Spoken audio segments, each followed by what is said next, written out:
ministers because he was a teacher of the church's children.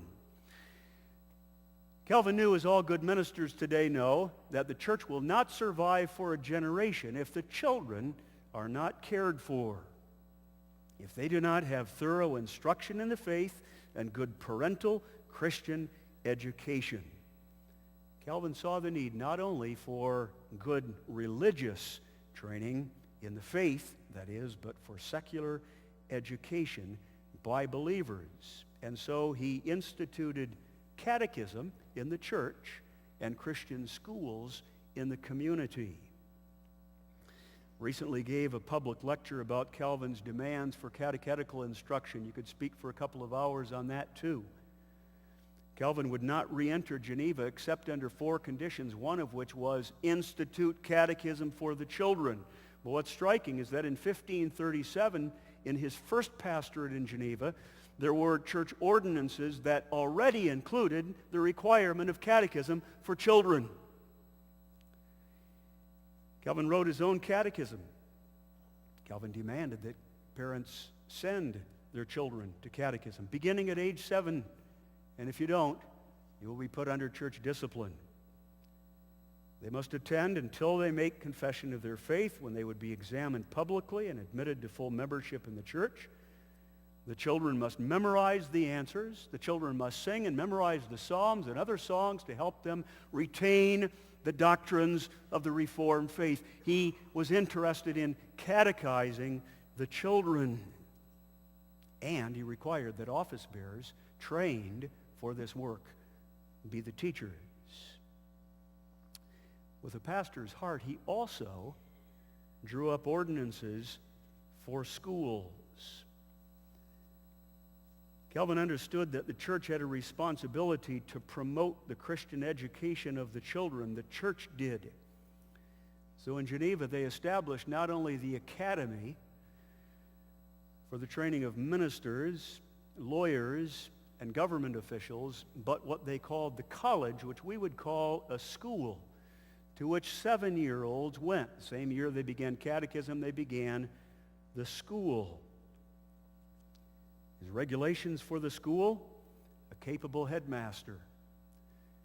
Teach theology, but also arts and sciences, because Calvin was convinced that the Reformation could grow and increase only through a study of those subjects too. They had grammatical drills, memorization, reciting, reviewing. Needed to be well funded so all of the people could send their children. And in the early church articles, it was laid down that parents were to be punished if they refused or neglected to send their children to school.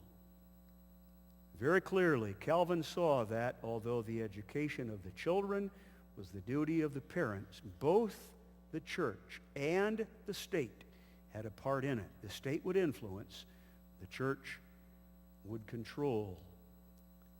He was passionately interested in the welfare of the children. He was a model for Reformed ministers. Fifth, Calvin was a zealous missionary. Calvin was a model for us Reformed mission ministers because he was a zealous missionary. Yes, you heard me right. He was a zealous missionary.